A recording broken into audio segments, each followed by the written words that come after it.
American-Born Chinese is a graphic novel by Jean Luan Lang, in which the author's message is self-acceptance and to not allow other people's words to define who you are.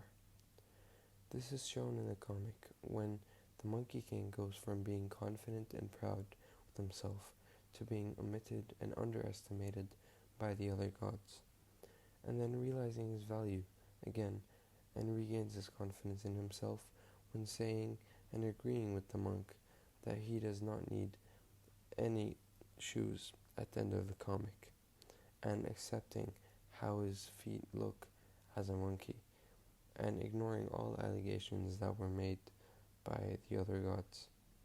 Therefore, the author depicts the Monkey King as a pure character that stays true to himself as he becomes wiser after getting punished for being arrogant and selfish. Starting as a confident monkey.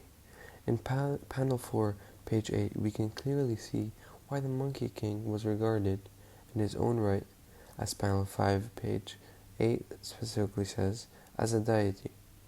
Although there are only 10 monkeys in that panel, we can vividly see the facial expressions the author used to show how happy all the monkeys were, which proves that the Monkey King was a great ruler. I am sure you have heard the truth saying that you cannot make everybody happy, but the author ensured a good positive display of the Monkey King by showing all the monkeys living in harmony and somehow making everybody happy, which shows why the Monkey King is a deity and not a random monkey. In panel 4, page 9, the Monkey King's face and eyebrows are straight and serious, not because he was not happy with his accomplishment of fighting off the tiger spirit, but because having a straight face after a massive achievement shows that you are used to winning such victories. On page 11 in panel 2, the Monkey King addresses his monkeys as his dear subjects, which shows that the Monkey King actually cares about his followers. This is important to recognize because later on we will see how that kind of loving attitude changes. The Monkey King begins to truly think about his race and if he is worthy or not after he experiences the racism from the guard not allowing him entry to the dinner party. This is brought to the reader's attention from the author's choice of facial expressions and text on page 20. In the second panel, the Monkey King's body is completely dark. However, his hands are on the ground, not just because he is feeling very upset, but because the author wanted to highlight the monkey in a way that the guard and the rest of the gods saw him. Instead of admiring the Monkey King's positive energy and politeness, which is another hidden message of how people only recognize your flaws and never your achievement characteristics, the stance is the only visible part, and the monkey is not seen in this monkey stance anywhere in the previous pages because he never felt like an outcast with his subjects. In the same panel, the narrator says, when he entered his royal chamber, the thick smell of monkey fur greeted him. The author uses thick to describe the fur instead of something more pleasant like wonderful, scented, or warm, which foreshadows the Monkey King's slowly rising resentment towards being a monkey. Once the Monkey King arrives in line at the dinner party, page 12, panel 2, the Monkey King is filled with anticipation to enter the party, but little does he know, he is about to get all unwelcomed and omitted.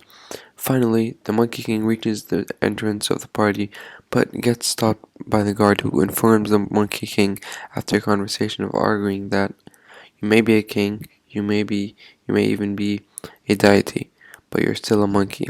This is all the Monkey King needed to hear, not only to start knocking everyone out, but that sentence clearly outlined that no matter the Monkey King's accomplishments, he will not be accepted for one reason and one reason only, which is because he is a monkey. The Monkey King's attitude towards his subjects changes here, as in page 65, once his subjects kindly ask the Monkey King if he would like a banana. The Monkey King gives his subjects an aggressive stare and says nothing, which shows the difference between the start of the story and at the middle right now. The Monkey King began to see his subjects as little and weak, as he feels embarrassed and has been affected by other gods' opinions on monkeys. After the great sage Equal of Heaven meets Tse page 73, when hitting God to repeat his name, Tse constantly calls him a monkey despite the great sage Equal of Heaven's clear courage of being called a monkey. Tse teaches the great sage Equal of Heaven a lesson by burying him under a mountain of rocks with a seal on top that would prevent him from exercising kung fu.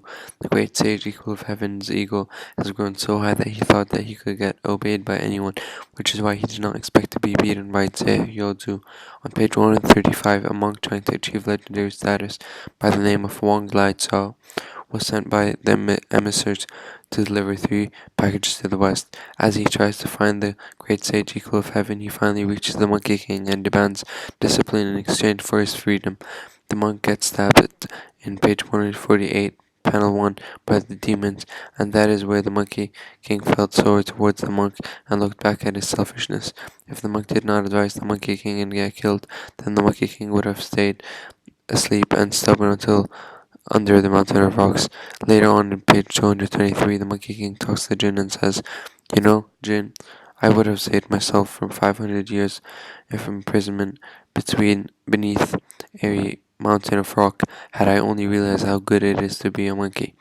This is where the Monkey King truly shows his acceptance, his animal nature, as he smiles to Jin, panel 3, page 223, and flies away. On page 161, panel 3, the Monkey King is told to get rid of his shoes by the monk. Based on the Monkey King's facial expressions, he was not fond of the idea, but decided to listen to the monk since his words were the ones that freed the Monkey King in the first place. This is a very significant part of the story because the Monkey King becomes confident and accepts himself and gets rid of his shoes for trying to fit in and impress all the gods, which are the reason the Monkey King started wearing shoes in the first place.